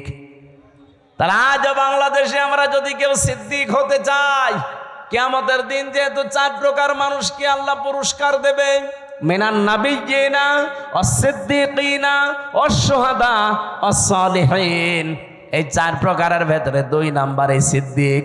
তাহলে সত্যকে সত্য জানার পর কোনো চিন্তা ভাবনা আর করা যাবে না। দ্বিধাহীন চিত্তে প্রশ্ন ছাড়া পিছুটান ছাড়া যারা মেনে নিয়ে জীবন চালাতে পারবে, কিয়ামতের দিন তারা সিদ্দিকের কাতারে উঠবে। এ বাংলাদেশে সিদ্দিক আছে, খালি নামে আছে আবু বকর সিদ্দিক। সত্যকে সত্য জানার পরে মেনে নেওয়া দূরের কথা, আরো ঘাড় ঘোরায়, ঘাড় মোটা করে, চোখ মোটা করে। সিদ্দিকী আমরা বুঝি না। আমাদের জাতির পিতা হযরত ইব্রাহিম, তিনি প্রথমে আকাশের তারকা দেখে বলেছিলেন এইটাই আমার খোদা হবে। যখন ডুবে গেছে বলছে না, ডুবে যাওয়া জিনিস আমি ভালোবাসি না। যখন চাঁদ দেখলেন বললেন এটা আর একটু বড়, এটা আমার বড় খোদা। বললেন না, এইটাও ডুবে গেছে, মানি না। সকালবেলা যখন সূর্য দেখলেন বলেন হাজা আকবার, এর চাইতে বড় জিনিস আর নেই, এটাই আমার বড় খোদা। ওইটা যখন সন্ধ্যাবেলা ডুবে গেল, তিনি ডাক দিয়ে বললেন, না, ইন্নী ওয়াজ্জাহতু ওয়াজহিয়া লিল্লাযী ফাতারাস সামাওয়াতি ওয়াল আরদা হানিফা ওয়া মা আনা মিনাল মুশরিকিন। আমি আজ আমার চেহারাকে ঘুরিয়ে দিলাম ওই আল্লাহর দিকে, যিনি আকাশ আর জমিনের উদ্ভাবক। আমি একনিষ্ঠভাবে মন থেকেই ঘুরে এসেছি, আমি মুশরিক না। ও বাংলার মানুষেরা, জাতির পিতা ইব্রাহিম তিনি নিজে খোঁজ করে করে সত্যকে উদ্ঘাটন করেছিলেন, আর আমরা সেই জাতির পিতার সন্তান। চোখে আঙ্গুল দিয়ে দেখিয়ে দিলেও আমরা সত্যকে সত্য হিসাবে মানতে চাই না। এই কথা বলেন না কেন? আপনি জাতির পিতা ইব্রাহিমের সন্তান আর নেই, তিনি সত্যকে খুঁজে নিয়েছিলেন, আর আমাদেরকে সত্য আঙ্গুল দিয়ে দেখিয়ে দেওয়া হয়, তারপরও মানতে তো চাই না। সত্যকেও নিয়ে আসলে তাকেও মেরে ফেলতে চায়। হযরত ইব্রাহিম বলেছিলেন, ইয ক্বালা লিআবিহি ইয়া আবাতি লিমা তা'বুদু মা লা ইয়াসমা'ু ওয়া লা ইউবসিরু ওয়া লা ইউগনি আনকা শাইআ। হে আমার বাবা, কেন আপনারা ইবাদত করেন যেটা কানে শোনে না, চোখে দেখে না, কোনো উপকারও করতে পারে না? ওই জামানায় যেহেতু সবচেয়ে বেশি প্রচলন ছিল মূর্তির পূজা করা, ইব্রাহিম নবীর বাবার নাম ছিল আজর বা তারিক। উনি নিজে হাতে মূর্তি বানাতেন আর ওটা বাজারে বিক্রি করতেন, সেল দিতেন, খুব দামি দামি মূর্তি। ইব্রাহিম নবীকে দিয়ে মূর্তি বিক্রি করার জন্য বাজারে পাঠাতেন। তাফসিরে লিখেছে, ওনাকে একবার ঝুড়ির ভেতরে, বড় বিশাল একটা ঝুড়িতে অনেকগুলো মূর্তি মাটির তৈরি করা, বলছে বাজারে নিয়ে যাও, বিক্রি করে আসো।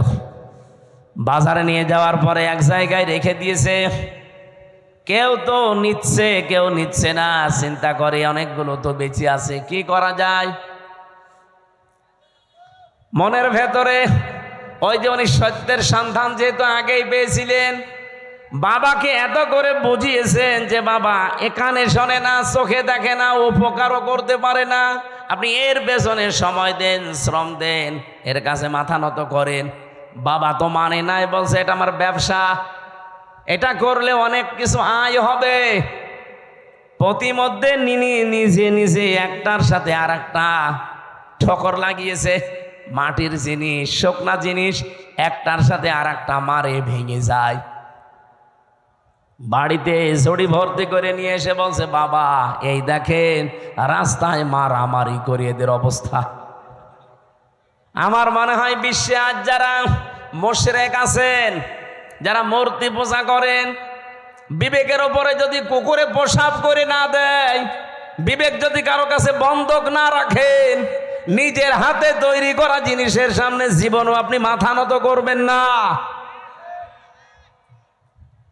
অনেককে দলিল দিয়েছিলেন, প্রথমে যুক্তি দিলেন, বাবা মা লা ইয়াসমাউ ওয়া লা ইউবসিরু ওয়া লা ইউগনি আনকা শাইআ, যে কানে শোনে না, চোখে দেখে না, আপনাকে আমি এত করে বোঝালাম, আর এখন আপনি বলছেন যে ভেঙ্গে ভেঙ্গে তারা নিজেরা মারামারি করে মরে গেছে। আমি আপনাকে বোঝালাম যে ওরা নিজেরা মারামারি করে, আপনি বিশ্বাস করেন না। আপনি বলছেন না, ওরা তো কথা বলতে পারে না। কথা যেহেতু বলতে পারে না, কানে শুনতে পারে না, বিপদে পড়লে আমারে বাঁচাতেও পারে না, তাহলে এর সামনে আপনি মাথা নত করেন কেন? বাবা তখন লাজবাব হয়ে গেছে। হযরত ইব্রাহিম দেখলেন আমার বাবা যখন অন্তত এখন আর জবাব দিতে পারে না, তখন তিনি বলেছিলেন, ইয়া আবাতি ইন্নী ক্বাদ জাআনি মিনাল ইলমি মা লাম ইয়াতিকা ফাত্তাবি'নি আহদিকা সিরাতান সাবিয়্যা। হে আমার বাবা, আমার কাছে একটা জ্ঞান এসেছে, ওই যে তিনি তিনটা জ্ঞানের মাঝখানে পেলেন, তারকা, সূর্য আর চন্দ্র। দেখে দেখে একটার পর একটা যখন ডুবে যায়, তার ভেতর থেকে ওই যে জ্ঞানটা, এই জ্ঞান উনি পেয়েছিলেন কোন জায়গা থেকে? ওই যে একেবারে প্রথম ক্লাস, ওই ক্লাসে আদম নবী, পৃষ্ঠদেশে ইব্রাহিম নবী ছিলেন না? বলেন বলেন, ওই দিন থেকে তিনি জেনেছিলেন এটা হয়তো অনেকের চাপা পড়ে থাকে, এই জন্য প্রকাশ করতে চায় না। নবীদের যেহেতু আল্লাহ কন্ট্রোল করছেন, ওই জ্ঞানটা ওনার কাছে আমার আল্লাহ উদ্ভাসিত করে দিয়েছেন, জাগরণ করে দিয়েছেন।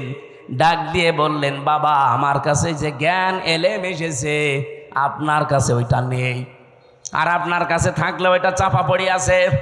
আপনাকে আমি আহ্বান জানাচ্ছি, আপনি আমার অনুসরণ করেন, তাহলে আপনাকে আমি সহজ সরল পথ দেখাতে পারবো।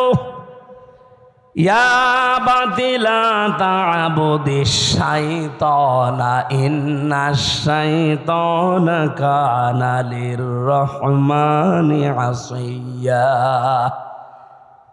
তিনি ডাক দিয়ে বলেছিলেন, হে বাবা, ইয়া আবাতি ইন্নী আখাফু আইয়ামাসসাকা আযাবুম মিনার রহমানি ফাতাকুনা লিশ-শাইতানি ওলিয়্যা। ক্বালা আরাগিবুন আনতা আন আলিহাতি ইয়া ইব্রাহিম লা ইল্লাম তানতাহি লা আরজুমান্নাকা ওয়াহজুরনি মালিয়া। বলেন সুবহানাল্লাহ। হযরত ইব্রাহিম এত সুন্দর করে তার বাবাকে বুঝিয়েছিলেন। আজও তামাম বিশ্বের মুশরিকদেরকে নবীর উম্মত যারা আমরা এইভাবে করে বোঝাতে চাচ্ছি। তো মানুষ বোঝা তো দূরের কথা, ওই জামানায় ইব্রাহিম নবীর বাবা যা বলেছিল, আজ আমার মনে হচ্ছে বাঙালি জাতি আমাদেরকে তাই বলছে।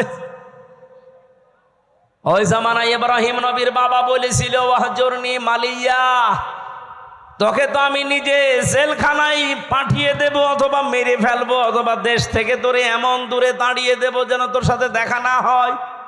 এ কথাগুলো আজ বিভিন্ন ভাষায় আমাদের ওপরে চাপিয়ে দিচ্ছে, বিভিন্ন কায়দায় আজরের বংশধর দ্বারা তারা। আমার কথার অর্থ আমি আশা করছি আপনি বুঝেছেন।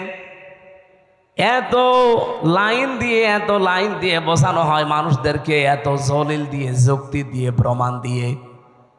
মানুষের মনে হয় যদি মাথার ভেতরে একটু হালকা মগজ থাকে, এর দ্বারা কোনো দিন পৃথিবীর কারো আইন মানা সম্ভব না। মূর্তির পূজা করা আর মানুষের পূজা করা, মানুষের আইন মানা একই জিনিস। আজ দুর্গা পূজা করে যারা, দরগা পূজা করে যারা, জিনিস একই। দরগা বানিয়েছে, হিন্দুরা আজ দুর্গা পূজা চালাচ্ছে আর মুসলমানেরা দরগা পূজা চালাচ্ছে, জিনিস একই। কথা বলছেন? সুতরাং আপনাদেরকে আমরা মুক্ত করতে চাই। আমাদের জাতির পিতা ইব্রাহিম আলাইহিস সালামকে বহু ভয় ওই সময় দেখিয়েছে।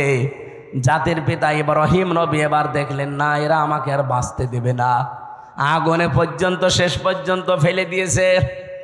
ওখান থেকে মুক্ত হওয়ার পরে তিনি বলেছিলেন, ক্বালা ইন্নী যাহিবুন ইলা রাব্বি সায়াহদিন রাব্বি হাবলি মিনাস সালিহিন ফাবাশশারনাহু বিগুলামিন হালিম।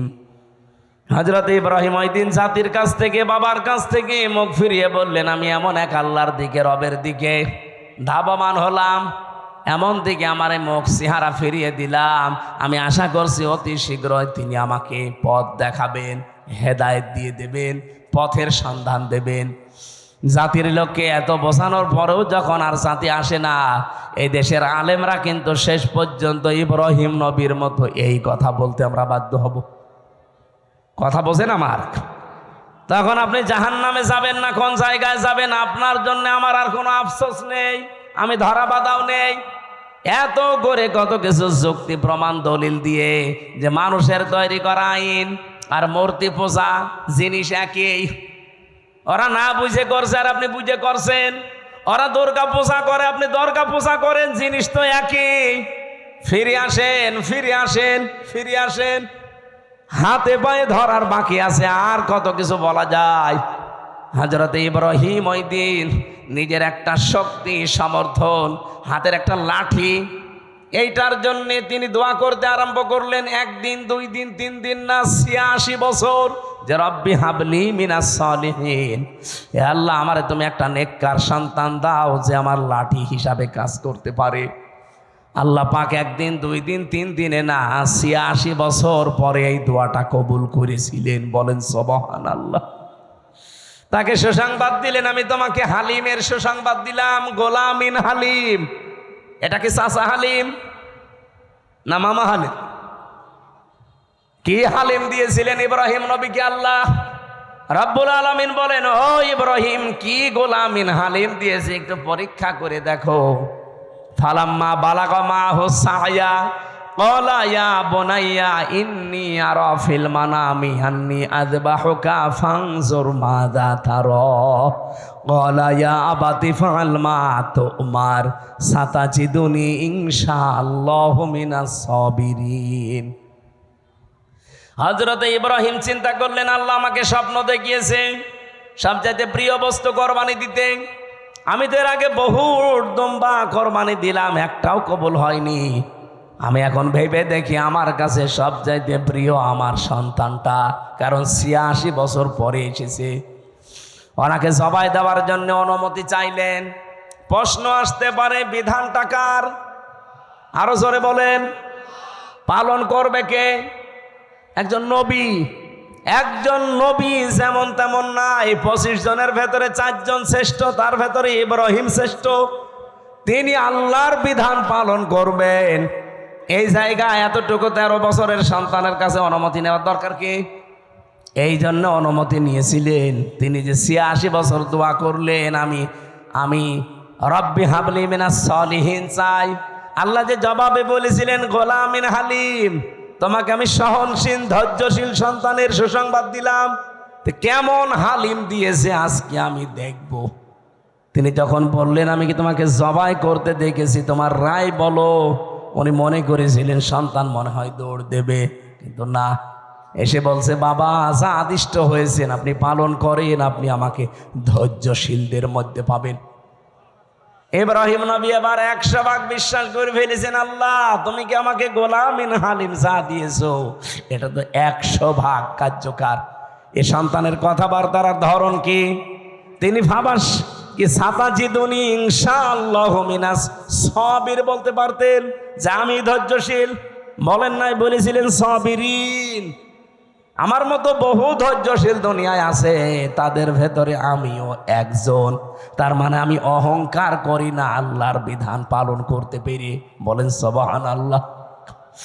রাব্বুল আলামিন এবার জবাব দিলেন, ফালাম্মা আসলামা ওয়া তাল্লাহু লিল জাবিন।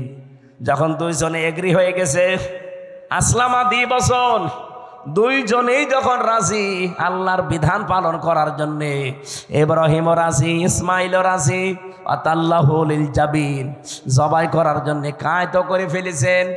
আমার আল্লাহ বলেন, অনাদাইনাহু আইয়া ইব্রাহিম। এবার আমি ডাক দিলাম, ইব্রাহিম না, আমি চাই না যে সন্তান জবাই হয়ে যাক, এই জন্যই তো স্বপ্ন দেখিয়েছি। সন্তান জবাই হয়ে যাক এটা যদি চাইতাম তো স্বপ্ন দেখাতাম না, একবারেই বলতাম ছেলে জবাই করে ফেলো। স্বপ্নের মাধ্যমে যে দেখালাম যে এই এই এই প্রক্রিয়া করো, তার মানে সন্তান জবাই হয়ে যাক, এটা আমার উদ্দেশ্য না। আমার উদ্দেশ্য তোমার আমার হুকুম মানো কিনা। কোরবানি এসেছে ১ বছর পরে পরে। হযরত ইব্রাহিম থেকে সুন্নাত এইটা পালন করার জন্য, যে আল্লাহর বিধান সামনে যখন যেটা আসবে প্রশ্ন ছাড়া আমরা মানতে পারি কিনা। আমার কথা বোঝা গেছে কিনা? সামনে আল্লাহর বিধান যখন যেটা আসবে, যত কিছু হারাতে হয় হারাবেন। ইব্রাহিম নবীর মতো হাতে ছুরি নেওয়া লাগবে, ইসমাইল নবীর মতো গলা দিয়ে দেওয়া লাগবে। এই জন্য আল্লাহ আসলামা দ্বিবচন দিয়েছেন। এদেশে এখন যারা দায়িত্বে আছেন, এই ১৫ দিন পরে যে কোরবানি, এই কোরবানিতে আপনারা ইব্রাহিম নবীর ভূমিকা পালন করবেন। আর আমরা ১৮ কোটি জনগণ যদি গলাও দেওয়া লাগে ইসমাইল নবীর ভূমিকায় আসতে চাই। আগামী জুন মাসের ৬ বা ৭ তারিখে আল্লাহর এই বিধানটাকে সামনে যদি সত্যি পালন করা যায় এই বিধানের মতো, আমার মনে হচ্ছে ইসলামে দেশে কায়েম হয়ে যাবে ইনশাআল্লাহ। আমি কি বোঝাতে চেয়েছি আপনারা ঠিক বুঝে ফেলেছেন। আল্লাহ আমাদেরকে আয়াতগুলো এইভাবে অনুসরণ আমাদের জাতির পিতা যেভাবে করেছিলেন করার তৌফিক দিন, আমিন। মা বোনদের জন্য বইটা নিয়েছেন, এ পর্যন্ত শেষ করে দিলাম। আল্লাহুম্মা আমিন। লা হাওলা ওয়ালা কুওয়াতা ইল্লা বিল্লাহিল আলিয়্যিল আযীম। রব্বুল আলামিন 1.5 ঘন্টা 1 ঘন্টা 45 মিনিট পর্যন্ত আমি কথা বললাম। যারা বসে আছে, ইব্রাহিম নবীর জীবন থেকে যেটা পাওয়ার হালকা আমরা পেয়েছি, জীবনে মেনে চলার তৌফিক দাও।